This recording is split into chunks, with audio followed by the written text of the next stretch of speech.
Hello everyone, and welcome to this week's video. I can't believe I've been recording these videos for nearly a year now.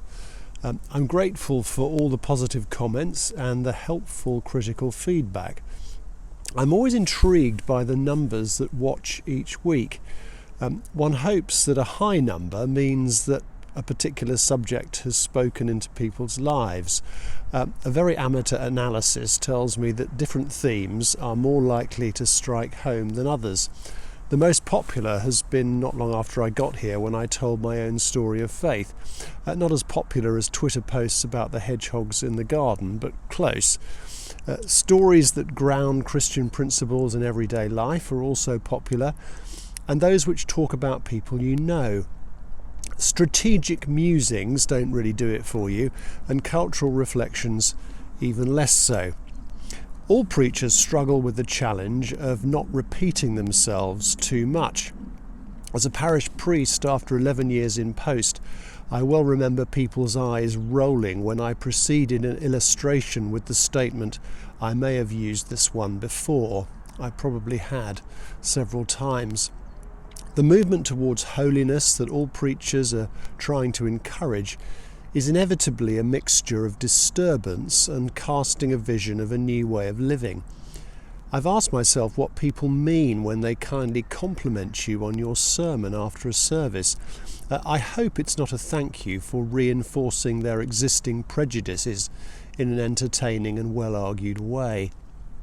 Now, please forgive a little internal musing, but we are entering Lent, where all of us are invited on that inner journey of self-reflection. Our culture doesn't encourage that.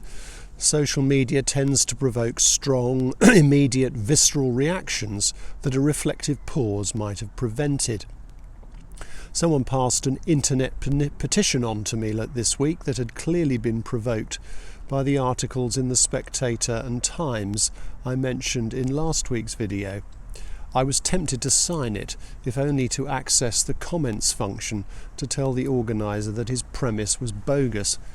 However, experience tells me that disappearing down those sorts of rabbit holes rarely ends well. According to psychological research, 40 days of self-discipline is enough to establish a new habit. In the past, my Lenten fasts have enabled me to give up sugar in coffee and tea, for example, something I never thought I'd manage. There is value in giving things up for Lent. The pang we feel when we experience the craving can be a useful encouragement to pray. But using Lent to establish new, healthy spiritual habits could be even more valuable. It could be setting aside a particular slot in the day to pray, or reading a chapter of the Bible or a Lent book a day through the season, or joining a Lent group online, or downloading an app like Lectio 365 or Pray As You Go, which gives you a liturgical structure for a short time of prayer and reflection. The important thing is that you don't get too ambitious.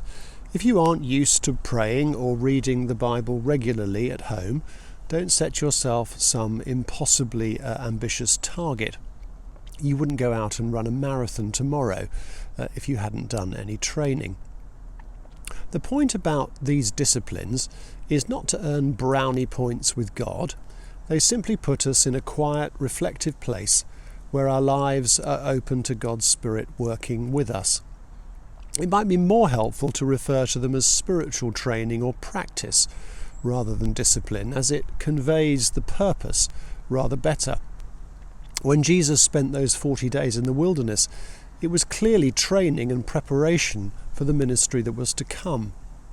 That led him to a place of unusual spiritual sensitivity. In fact, some have argued that the 40 days of fasting, far from making him more vulnerable to temptation, actually fortified him to resist it.